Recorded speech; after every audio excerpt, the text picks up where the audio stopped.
Hi. We haven't done one of these video things and it's been like 4 years. Like, it's been a long time since we've been on video and talking and stuff. So I'm excited and stuff we both like got on our we smart popping our people little glasses. cherries and stuff. Yeah, we got our glasses on. We looking very studious today. I got my little diamonds and stuff going on. You know, I got my busy but blessed t-shirt on, so I'm ready. I'm channeling Erica Badu and Jill Scott. Oh, let's see. Let's see the top of your head. Ooh, okay, all right. I like. That's a natural girl best friend right there. Natural, right. Go ahead and wrap that up. Well, Phoenix. So what we're going to talk about today is the history of Delphine Publications and how I got started in publishing, my journey through publishing and the whole creative journey and all that jazz. Right? So take us back. Take us all the way back to the beginning when you said, you know what? I could probably write a book. Oh, wow. Okay, well, you talk about my adolescence because I was like 12 when I wrote my first book. And that's when I told my mama, because back then we knew that Atlanta was just the place to go that Black folks flourish. You could be a lawyer, you could be a doctor, you could be an architect, but first of all, you could be a writer and an artist. So Atlanta was the place to go. And also Freaknik, that was something I wanted to do. But I told mama then when I was 12, I finished my book called Nothing to Lose. I was going to move to Atlanta and I was going to become this full-time author. That's when I knew that I was going to be, putting out books and putting out stories. Growing up, I just told me that's what I was going to do. I even saw it in my head, like I'm this visionary. And I think I was even younger than 12, and I had this vision of me sitting in a coffee shop, and I'm sipping on coffee, and I'm sitting in front of this electrical system. And, I'm just looking, I know I'm typing on something because it mimicked a typewriter. But we talking about before laptops, and we talking about before internet, and I didn't even like coffee. But I saw this. I saw this in my head. Like I come down a long line of Black women who have the gift of like discernment and visions. And that's something that I saw as a young child. I grew up very spiritual. So everything was about, praying and manifesting and envision, all that jazz. So I was 12 when I knew that. But it wasn't until I turned 20 is when I actually began to put that dream into motion. Now, what made you decide, okay, you know what? I'm 20. By the time you had your children. Yeah. I'm going to just go ahead. I want to take a step out on faith, and we're going to just go ahead and do this. Well, I wasn't step out on faith. I was just doing something I wanted to do. And I try to tell people, I try to get people to understand that it's not even just doing it, that it's to taking that risk. It's the first step, just doing it. Like, it's not even thinking about, oh, this is going to be a huge leap. Should I do it? Should I not do it? Those type of thoughts should be the ones that you should be taking anyway. But for me, it's like, I'm very stubborn when it comes to waiting. So I had created, take it back. Before the publishing company, I created AAMBC, which stands for African Americans on the Move Book Club. I was 20 then. And I was wanting to be a part of a book club. I lived in a new city. I didn't know anybody. And so instead, I just created this MySpace page and I started talking about the books I was reading. And then from before I started doing that, I thought it was maybe like 30 to 50 writers, Black writers that existed. We had Essence, bestsellers list, and we had Black Expressions. So I figured, those are all the writers that existed. Those outlets talked about the same Black writers for the most part.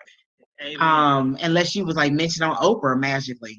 And so it wasn't a lot of options. So when I created this MySpace page with my 9-month-old baby sitting in my lap, I remember the day when I was creating this page. I was such a dork. I ain't had no friends, y'all. That was my only entertainment.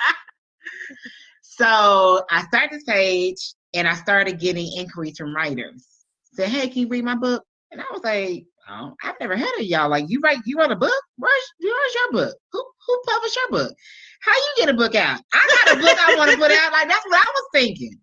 So not only did I begin to start reading, reviewing other emerging and new writers' books and things like that, and I started just talking to a whole bunch of people online, and I discovered this term called self-published. And I was like, well, what's that? And again, that's when I'm about 21, going on 21. And they was like, well, that's when you publish your book yourself. And I was like, you can do that? Like, wait a minute. You can publish your own book? Why the hell did nobody tell me that? So I began to kind of do my research. I looked at websites like Exlibris, whatever it was called, Arthur House, Outskirt, Lulu. I was looking at all those companies, and it just didn't sit right. I really wanted to make sure that my book had a certain look, and I ended up finding this independent publisher that helped me. And I learned the process of publishing. And so I was so excited about this book that even before my book, and it was called The Ultimate No-No, before The Ultimate No-No even came out, I was on a flight to North Carolina to talk about my book and to tell people go buy my book. And it had the most ugliest African looking cover. It was so Afrocentric. It didn't even look like the storyline at all. But I was so excited about this book. Like my dreams came true and I did it. I was hyped. I was amped. So that's basically how Delphine Publications got started. I self-published my first book because, I didn't want to wait for nobody to tell me my book was good enough. I didn't want to wait for someone to tell me yes. And I didn't want to go this route with this company. It's just like I wanted to kind of control it because I'm a control freak. And that's how Delphine Publications got started. Now, with Delphine Publications, when you started, eventually you started bringing in others, including myself, to publish underneath you. What is one of the, now everybody named Mama these days is a publishing company, okay? Everybody I see that you wrote one book and all of a sudden you are a publisher, which that is no shade.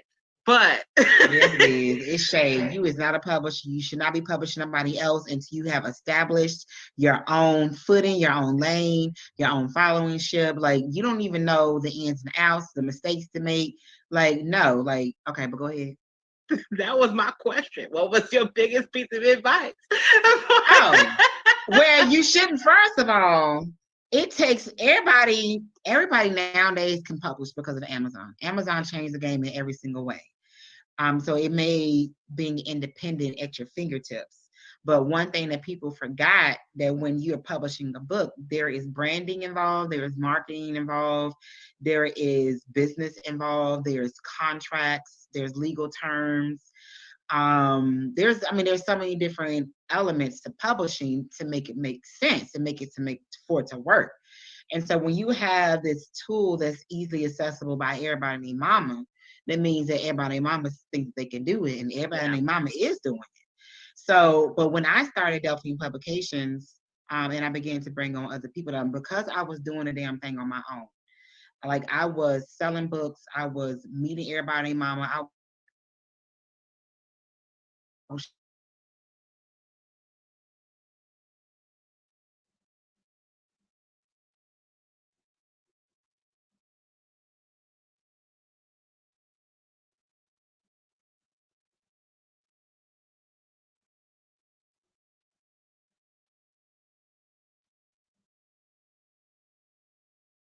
Tamika, are you frozen or am I frozen?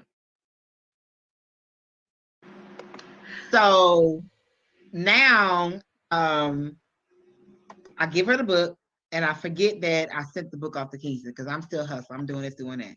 And they come back a couple weeks later and they offer me a mass market deal for The Ultimate No-No. And this is just for me being aggressive online, talking to different folks, networking. That's a big deal. Event, and this is without an agent. And from there, I eventually sold several more projects over the years.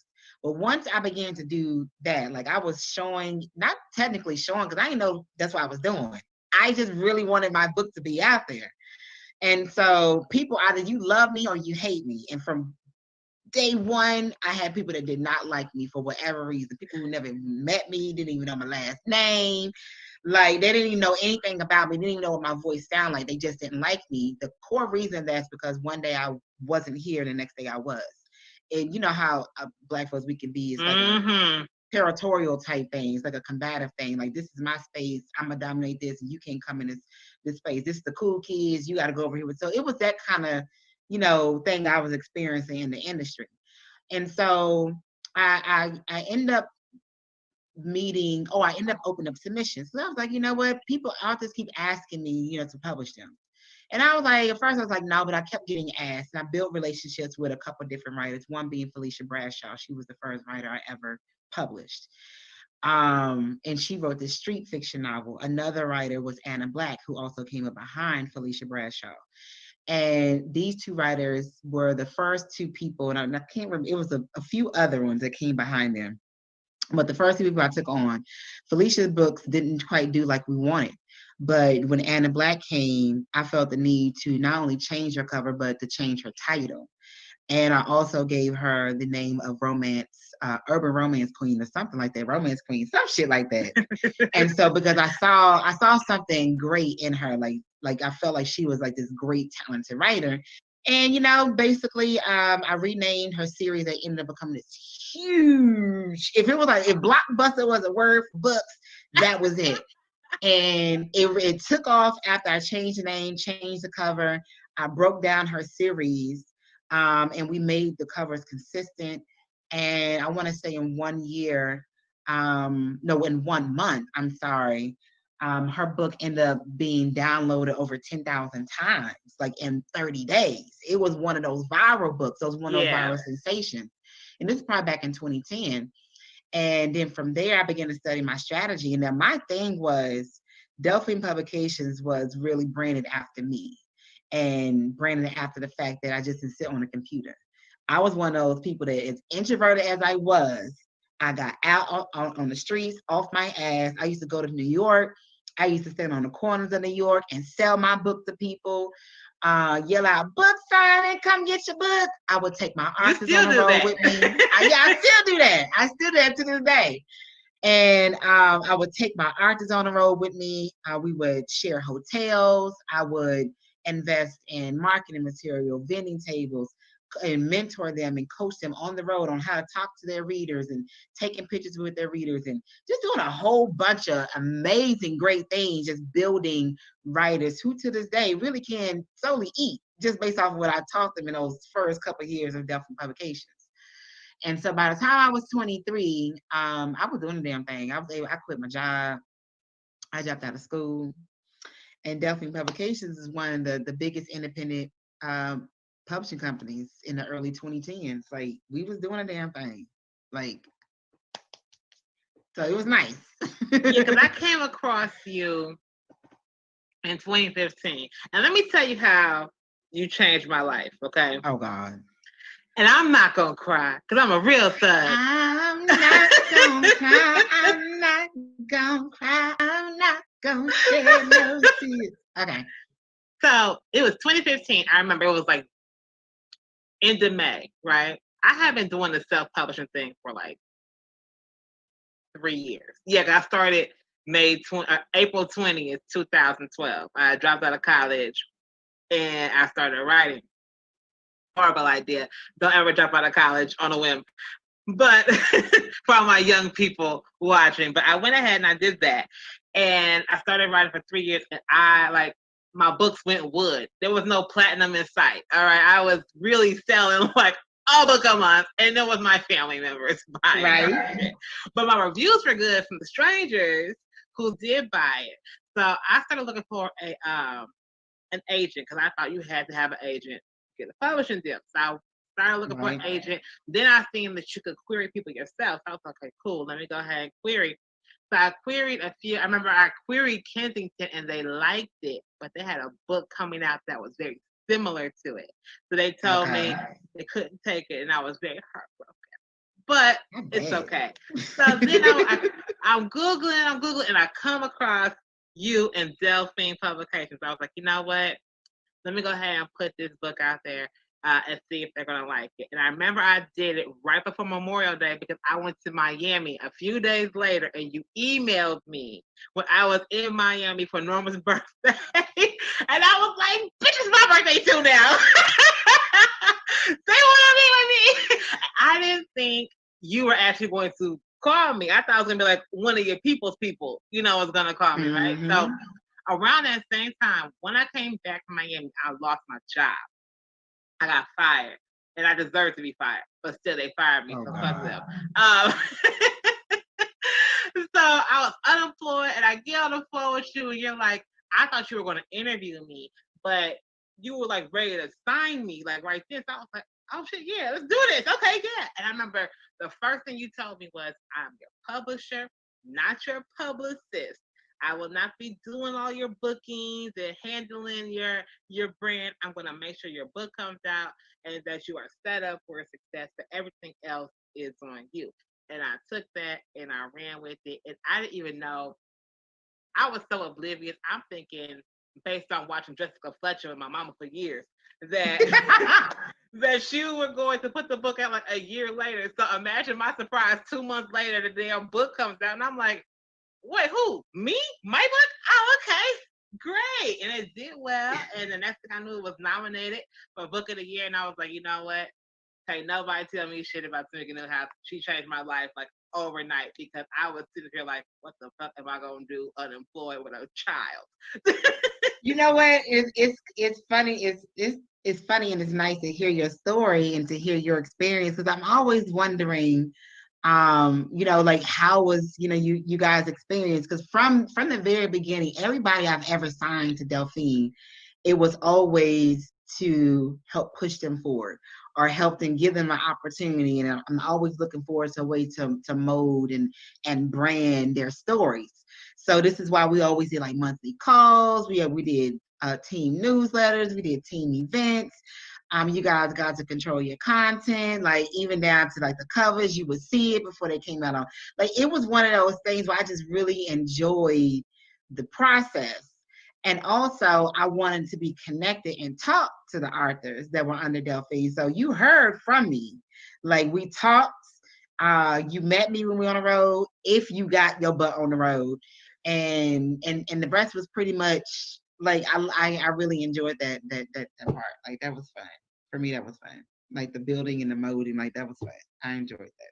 You have always been very forward thinking, and you've never, at least to me, have told me no when I've had an idea, and I know I'm not the easiest person to work with at all.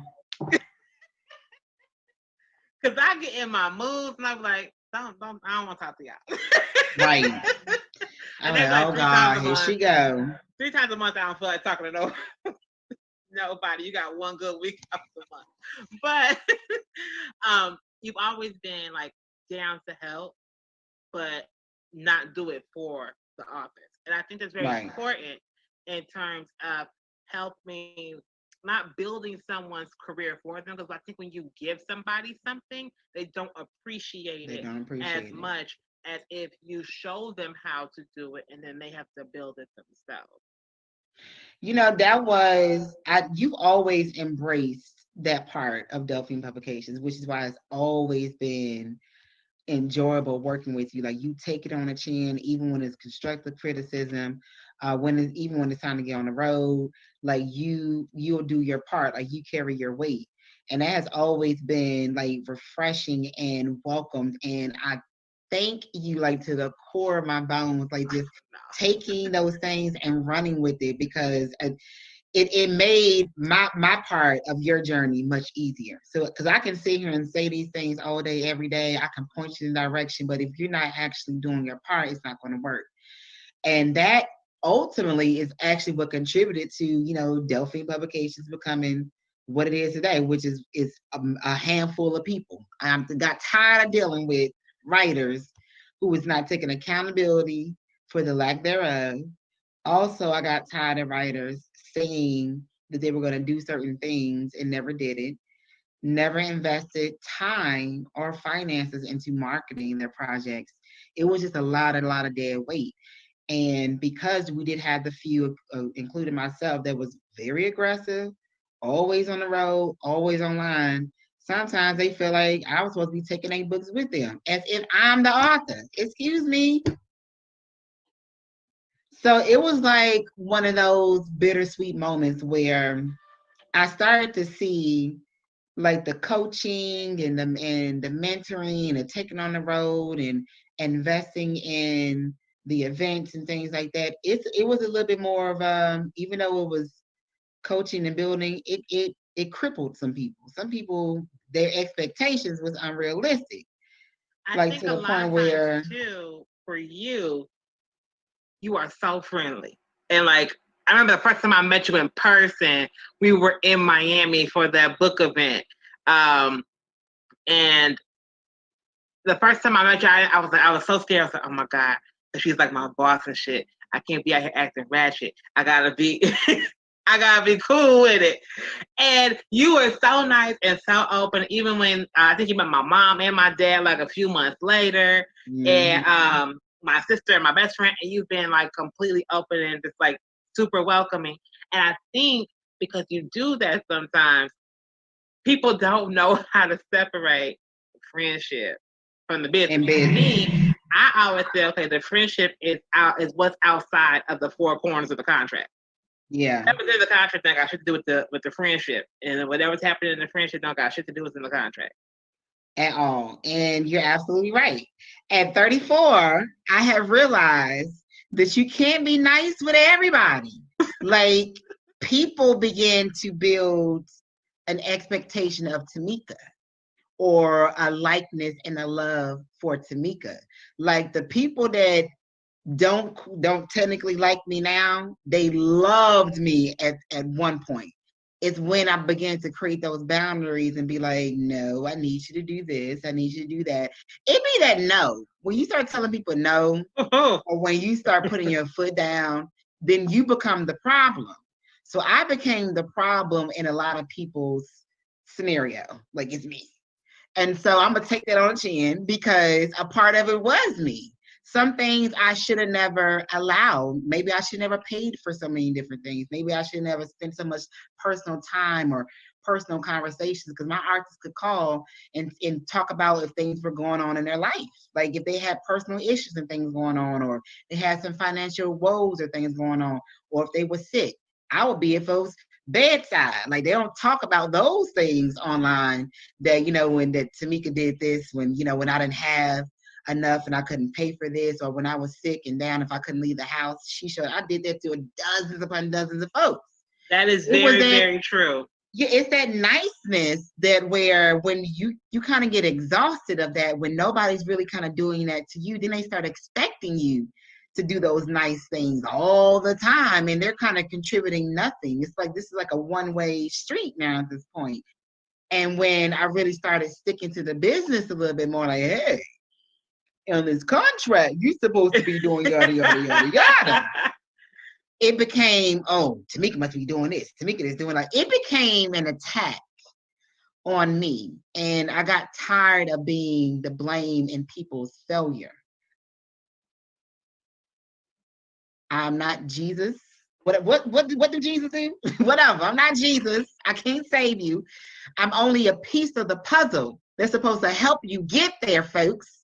So I had to take it on the chin, because I had to learn the hard way that some people do not deserve that type of help, or that type of assistance, or that type of, energy. Some people you got to separate from. You got to create those boundaries. And now it's like, I kind of hate that, because that was a big part of just who I naturally am. I'm just like a naturally giving person. I'm just like a naturally friendly person. I want to make people laugh. I'm going to greet you with howdy. I'm going to call you my lady, queen, beautiful, all this extra stuff. Like, that's just who I actually naturally am. But now it's kind of like, I kind of got it. You're doing a Drake, no new friends. I get it. I'm good. I'm good. But here's the thing, and I think people have to understand this, and it's very important for authors up and coming in the industry to know. At the end of the day, the literary industry is part of the entertainment industry. It is. And it is, at the end of the day, a business. No one is, you reached out to the publisher. The publisher didn't come looking for you. Okay. So you have to just be able to understand that when you come into this, yes, you will build relationships and you may build friendships, but you have to treat it like a business. Because so many times I'll get on the phone with authors and I'm like, okay, so what's the goal? To share my art with the world. That's great. Right. What's the business goal? What's the money at all? Because people energy and their whole behavior changes when ain't no money coming in. First, now the dream ain't just a dream anymore. Now you catching attitudes and stuff when you did nothing to push the dream. And I'd be wondering, I'm like, how do writers not want to promote their own book? And I mean above and beyond. Why would you not want to do your part, your research, invest your time, some of your finances? Why wouldn't you place something aside for your baby? It's your baby versus whether you are independent or with the major, you should be wanting to promote your own book. Like that's lazy to me. Like that's just I don't even get that. Especially with social media at your fingertips and everybody, mama can just post something. Like, come on. That's why you have to remind people that it is a business. Y'all lucky I'm my mo publisher, because I'll drop you. I'll drop you so quick. You be sitting there like, wait, am I still signed? No. Why? Because you didn't do that one thing I asked you to. You know what? If I was that tough, there would have not been anybody under Delphine probably a little bit before you came on. I probably would have kind of just cut things off then if I was that strict.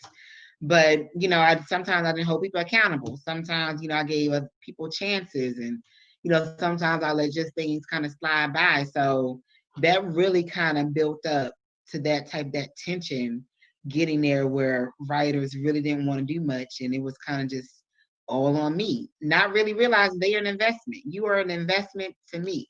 So I need my investment back. I think you and I had a conversation, I think it was late 2018, early 2019. And I got on you a bit. I said, hey, you got to stop being so nice to these damn folks because I'm at every event, okay? The only time I wasn't at an event is because, like, it was an emergency. My daddy was sick. You know what I'm saying? But I'm at every event, every AAMBC weekend. I'm constantly promoting my book, everybody else's book. And excuse my language, these niggas just sis. You stop being I remember us having that conversation. And it was like, at this point, it was like I still had investments then. I'm like, business-wise, how do you figure that out? So that's basically where I'm at on as far as like where to move forward with these writers that wasn't doing nothing.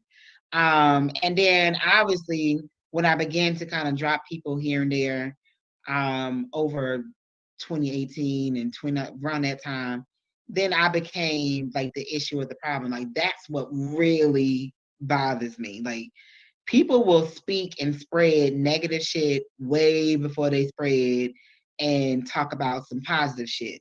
And so that's the most annoying and frustrating part is people, the lack of accountability and people in their own journey and their own choices.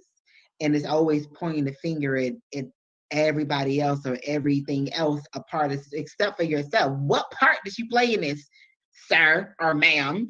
So that part was a little bit frustrating, but it was also just like a lesson learned. Like I don't regret anything about Delphine Publications, even to the point where I released all the books. What year was this? 2018, 2019? Yeah, no, it was 2018, 2019. Even when I released all the books then, because at that point their books are being leaked and their books are being posted online. And naturally, those books still belong to me and belong to Delphine Publications. But then it became to that point where, still not going to receive my investment back. And now their work is being violated. Let me go ahead and just give them their books back. And I'm going to take the loss. And that's basically what, I ultimately did. And that's what happens in business. When you sit at the top and you want to call yourself a boss, you want to be the CEO, you got to take the praises, but then you also got to take the bullshit. Yeah. And the complaints. So take it on the chin. Keep moving. Now, moving forward, what does Delphine Publications look like in the next 5 years? Well, Delphine Publications is moving more digitally and also more shorter reads, unless it's going to be like a one-centered series or full novel that we're going to kind of follow, but it's going to be a real intimate imprint that I'm going to kind of just continue to keep close to home and keep producing content that way with the short reads, a couple of novels here and there, but then digitally, we're putting out films, TV concepts, all of that is in development now. We got our writer's room going on. We're punching out these scripts. I've been blessed enough now to even connect with so many other different type of brands and studios and producers. So I'm looking forward to these conversations that's leading me past just publishing and getting more into television and film. So I'm still curating and producing Black Writers Weekend, which has gained even bigger partners this year. So I'm excited about where that festival is going. And that is still my way of still giving back and still mentoring and still giving writers opportunities. I don't technically publish their books anymore and do that journey, but I'm going to put you in a room with agents. I'm going to put you in a room with editors. I'm going to put you in a room with readers. I'm going to show you how to do it. I'm going to make reading fun. I'm going to give you an experience. And, so where you build relationships. And so many people have built relationships from there. For a good example, just recently, Kimberly Jones, a recent viral author, got started at Black Writers Weekend. Now she's an NAACP Image Award winner or nominee. Did she win? I think she won. I think so. I think we'll double check. Fact check. Yeah. Yeah. She got a TV. She has a 2-book deal on that she just signed, and also now her book is being adapted to a film that was just picked up, a real big budget film. So it's like. And she met her agent at Black Writers Weekend. And so this is just something that, I like to continue to create and develop, because now it's just bringing people together. I make a pool of opportunities, and they're not just from the book industry, they're from the film industry as well. And then we bring in actors and cameramen and photographers and all kind of artists. We have our art stroll where we bring in the painters and we do the exhibit of their work. I'm going to be adding in culinary arts now because I love food. So now we got to really start, throwing food in there. I'm for real. So we got the culinary arts going on. Next year, I'm going to bring back the poetry stage. So I'm just excited about just how that is growing. And I think I can touch way, way more writers through that movement versus actually publishing books. Now, maybe I may get back into that, but right now I have another go. And then for our last little bit of time here for the lightning round. Uh-oh. Quick on your feet. Okay. All right. 3 books that you thank God that you published. That's a good one. Look at me thinking of stuff on top of my head. Top of this rack. Oh, well, you know what? Oh, dang, that echo was big. First, I got to talk with the Ultimate No-No, because that's the one that set it off. Yeah. Without the Ultimate No-No, nothing else would ever exist. That was the best, dopest series I've ever freaking It's available on box set on Amazon, so go pick that up. And it's a box set on Amazon, so y'all go down out there and leave me some reviews and stuff. The second book will probably be yours, which is Queens of Beasts, because Delphine Publications. Because Delphine Publications is named after my mother, and for me, she identified everything. She was just a strong, powerful image to me, but she was also versatile. She wasn't one-dimensional. Like, she surprised me in different ways and things that she liked to do, the type of music she liked, the type of movies she liked, and just who she was. She was a worldly person and a Christian, so the best of both worlds. But we never really did like sci-fi and fantasy and horror and things like that. And she was really, big on like haunted houses. So like she'd be laughing at us while we scared her. So like she just loved that part. So being able to then put out a book that was so left field and then it be successful, like that was like, I'm always for you creating, putting out the content that you want. So I like the fact that it worked out. So that book. And then the third one would be The Illest Nana. That was a series. That I developed. The concept was basically to put it out like a TV show meets ebooks, and it wasn't done before. Nobody was putting out these episodic type digital downloads until I kind of developed that concept then. I want to say that was maybe 2015, 2014, somewhere around there. And it was a really, really successful series. It's unfinished. I'm thinking about revamping it and putting it back out with all new characters. But The Illest Nana was, it was changing. It changed the game with ebooks and downloads and things like that. So The Illest Nana, Queens of Beasts, and The Ultimate No-No. All right, and my last lightning round question. which genres would you like to see more Black representation in the literary industry as a whole? What genre?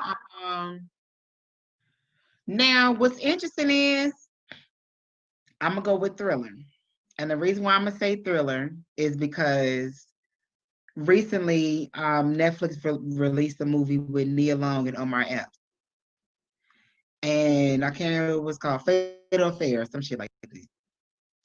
And people started dragging it on social media because it was almost like a mirrored plot to about half a dozen other Black films that's supposed to be thriller. And I'm tired of the same concept when it comes to that genre. Like it was mediocre. I could tell you what was going to happen. There was no twist.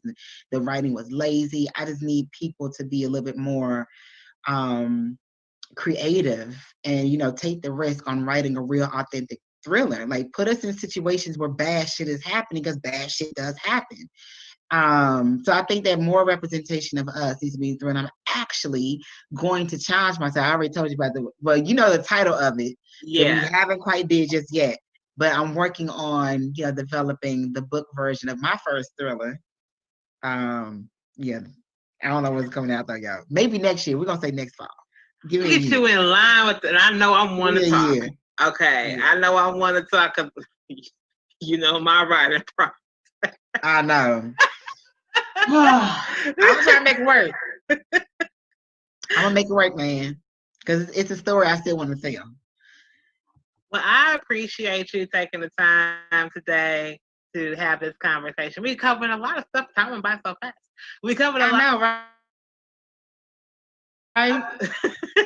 And the hopefulness when it comes to the literary industry and the Delphine Publications as a whole. What do you want to leave the people with?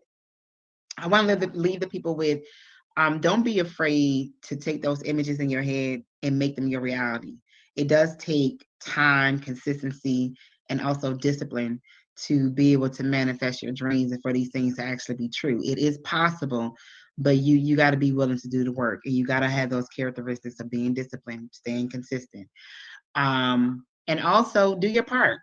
If someone is going to invest in you and someone's going to spend their time to make sure that this dream does manifest, do your part and take accountability in your journey, like the failures as well as the triumphs, because at the end of the day, it's your journey. All right. And with that, we hope y'all go check out all the books on Delphine Publications. I would name them all, but there's just too many. Yes, too many. Go Google but check out mine, The Ultimate No-No, Cookie for War Story, Kisses Don't Lie.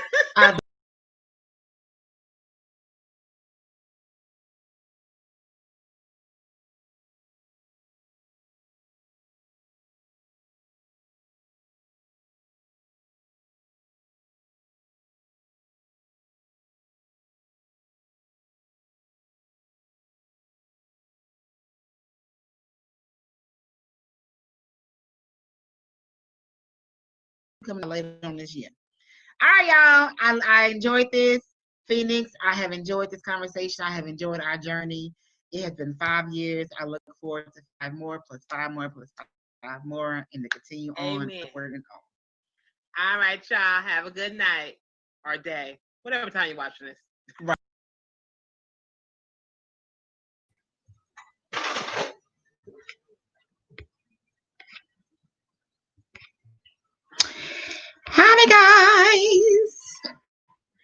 Hi guys. So I wanted to jump in live. That was a recorded conversation that I had with Phoenix Williams, who is one of my longest running authors under Delphine Publications. She wanted us to be able to have a conversation about our journey together. She's been a part of Delphine Publications since 2008. And no, not since 2008, since 2015. And I've never actually talked with an art that I've actually published on Delphine Publications publicly. And I wanted to have that conversation with her because I've been able to grow with her as a publisher and a business owner. And not only that, she's been able to grow as a creative and a visionary. Almost all of her books in the past couple of years have all hit #1. And I'm very proud of the journey that Phoenix has taken. I'm very excited about the work that we've been able to create together. And like we said, we about to do another 5-0, another 5-0, another 5-0, another 5-0. So I wanted to come in and see if anybody had any questions about publishing. They had any questions about their own perspective journeys. But then if not, I wanted to also premiere a trailer. So I have a podcast, which is called Sugar Hill. And Sugar Hill is a memoir pod that I executive produced. And it's going to feature conversations, unscripted conversations with some of my author friends, celebrity friends, my children, former flames, some of my colleagues and peers. And we talk about all sorts of things that you can think of, from love, relationships, entrepreneurship, to dreaming out loud, because I'm always talking about dreaming out loud. Dreaming out loud is something I'm always living by. So before I play it, I see we do have a couple questions coming up. So we got the screen over here a little bit ready. Let me see if I can get a little, we're going to do a little screensaver there. All right. So, all right. So this question is, how can I be a part of BWW next year? Good question. The best way to be a part of Black Writers Weekend is to put out really good content, also have a really good influence, and also just come and be a part. If you do not have the influence, we do not deny anybody from being a part, because obviously Black Writers Weekend is for everyone. It's very important to not only come to try to get your book exposed, but also to network. There's other ways to network with Black Writers Weekend, because we have mainstream media there, we have studios there, film producers there, agents, literary editors, and then you're also may be able to meet some of the people that you watch on TV or these Netflix films, because they are creators as well. So Black Writers Weekend always has parties and socials with Hollywood celebrities and actors and legendary writers. We've honored people such as like Nikki Giovanni, Terry Woods, Quan, Omar Tari, Issa Rae, Ava DuVernay, OWN Network. So it's always these type of people that's in the room at Black Writers Weekend that you should be a part of. Like, you should be in the room, period. Sometimes you have to work towards getting on the platform, but sometimes you got to go to where the platform is actually at. So that is my best advice for the person that asked on how they can be involved with Black Writers Weekend. Let's see. Yes, I am keeping quite busy today. Advice for becoming a full-time writer creative. Well, I'll leave this question up. My advice for a full-time writer and creative is, honestly, before it's like joining a business or becoming joining forces, or get into a relationship. And when you are getting into a relationship or when you're starting something new, you have to kind of learn it. You have to kind of be comfortable in it. You have to be authentic. You have to be true to the process. And you have to be loyal and disciplined to the process. So wanting to be a full-time writer, a full-time creative, first of all, who are you? You need to know who you are, first of all, because if you're going to do this full-time, your voice needs to be authentic. And then your creativity needs to be flourishable. You need to be always creating. And then the second other side of being a full-time creator is relationships. Like, writing is the first part, but after you've written the book, how do people know about it? Are you going to get an agent? Are you going to get a publisher? How do you get on these blogs and get included in these magazines or these panels? How do you get recommended reads for book clubs, reading lists? It's all about building relationships. So, and until you actually begin to do that part and also study the industry and where you should be promoting your book, et cetera, it's going to be a really tough transition. So build those relationships and also be authentic and be disciplined in this journey. And this is with any path. That's like starting a business and all that jazz. So doing a creative life. This is also a very, very important thing. Just like a singer or an actor, they go to a coach to make sure their voice stays strong. They also learn the strengths and the weaknesses of their voice. So they have a vocal coach, even though they can naturally sing. The same for an actor. They may be able to naturally act or adapt to different characters and naturally feel those different emotions, but they go to class to learn and perfect those skills. So the same with a writer. You should be perfecting those skills and perfecting your writing every way, the whole way of the journey that you're traveling. So writing classes, challenging yourself with new plots, going to different writing conferences, entering different writing contests. Like, be actively involved in your writing career. What if my creativity isn't bound to just be books? Oh, that's great. Because my creativity isn't bound to just be books either. I'll leave this up. My creativity or my journey involves production. My journey also involves community activism, and then obviously my journey involves storytelling. So I would say you have to have certain characteristics on any journey that you are going to set, and that is consistency. You have to be disciplined, and you have to be willing to evolve, because growing means that the things around you and the people around you are going to shift, and it's going to be different. Those growing pains are going to be what's going to test you. If everyone was living the life that they wanted, then they would be living the life that they wanted. There's a reason to why people don't live the life that they want. There's a reason to why people stick with the system and they go to their 9 to 5, and that's okay. But if they're genuinely happy, that is fine. But if they're genuinely not happy, that's the problem. So if you're not happy with any circumstance, find a way to change it. And obviously that takes time, and time as far as actual time, and then it takes spending time. And it does actually take, contributing time and sacrificing time. It's a lot of things that goes into it. How can people oh my God, Phoenix so damn silly. If y'all follow Phoenix Williams is in the chat, y'all. So if y'all follow Black Writers Weekend on Twitter, Instagram, and as well, if you're a pass holder for Black Writers Weekend, you will be receiving an email this evening about joining the Art of Storytelling webinar. So Phoenix, go ahead and draft up your presentation. She'll be leading that webinar. She's very knowledgeable, you guys. So make sure that when you get that link to register, that you go ahead and do that. And also, we're going to be dropping that link inside the event app. So if you're a part of our app on Discord, you're going to get that message. And then lastly, somebody says, I'll be there next year, but I must build my platform relationships. All right, Anita, I'm going to hold you to it. I always hold people to what they say, because words have power. So if that's what you're going to be doing, then I'm going to see you next year, because next year I will be back the second weekend in June. Let me see.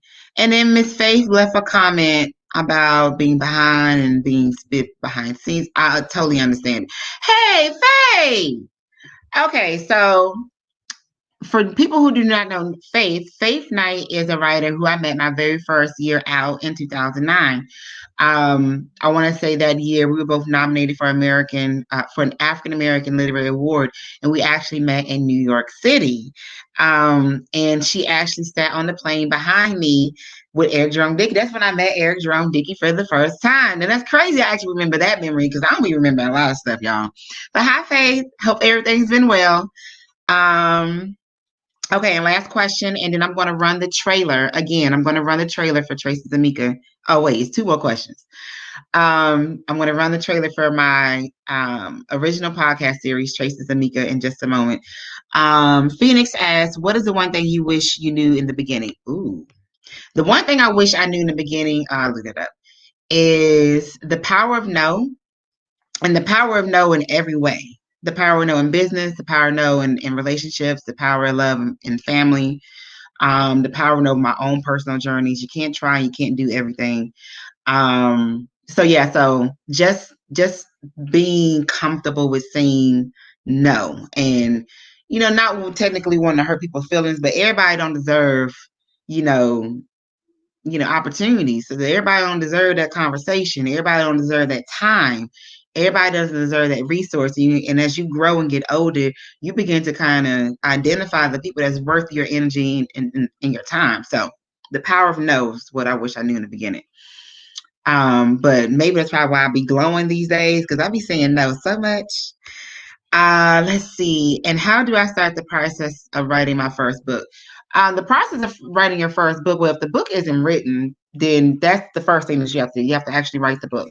And then I would encourage you to research the industry that you're trying to get into. So if you're trying to self-publish, then you should be researching self-publishing. If you're trying to get an agent and a publisher, you should be researching that. Look at people that you admire that's already in the business. It's kind of like a cheat sheet. So go to the libraries or go to your local bookstore, just browse online and look at titles of stories that you think that you're going to also write. Look at their websites, look who published them, look and see who agents their book or represents them. It's really, really that simple, you guys. Like, you really just write the book and then create a to-do list and make it plain and actually do the work and do the research.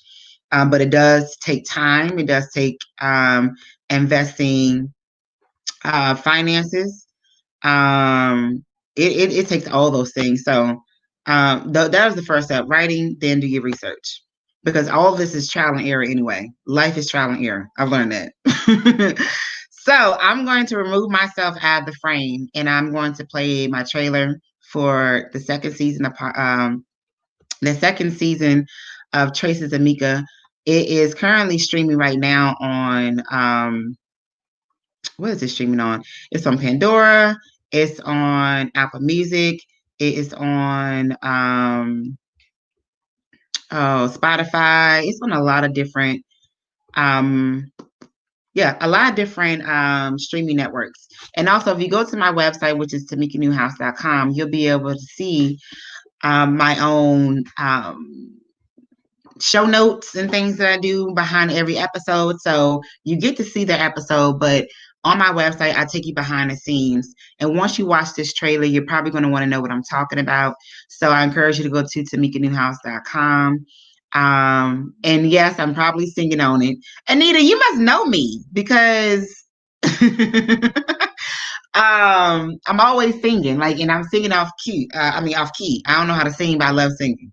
But I'm probably going to be singing eventually. But I do want to encourage you guys to go and listen to season 1, which is streaming right now, so that you can be ready and prepared for this new season that's coming out. So Trace Tamika it's streaming all these things. Pandora is one of the main ones I played on. So without further ado, I'm going to release myself from the screen and enjoy.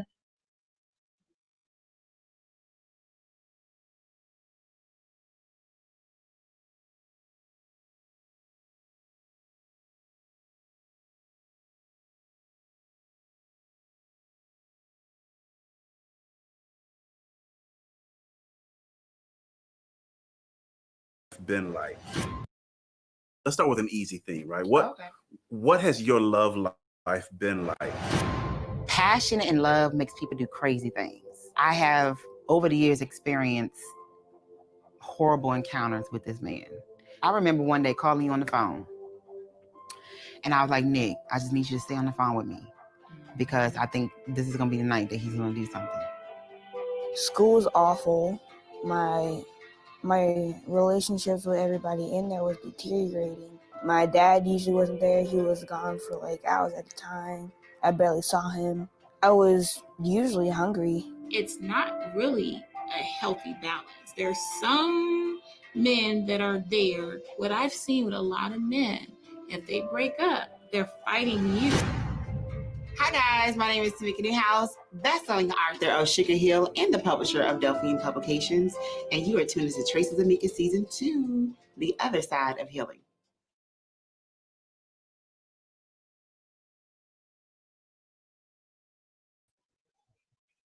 All right, bringing me back into the frame. So guys, again, Season 1 is streaming right now on YouTube, Pandora, Spotify, Apple Music, and also on my personal website. You get the behind the scenes notes. I also have an open letter about the opening of Season 2, which was parts of those clips that you just saw. So go and take a listen. Let me know what you guys think. Leave your reviews, tell a friend. And I will see you all back here in just a moment as we get ready to stream yet another conversation. Thank you, guys.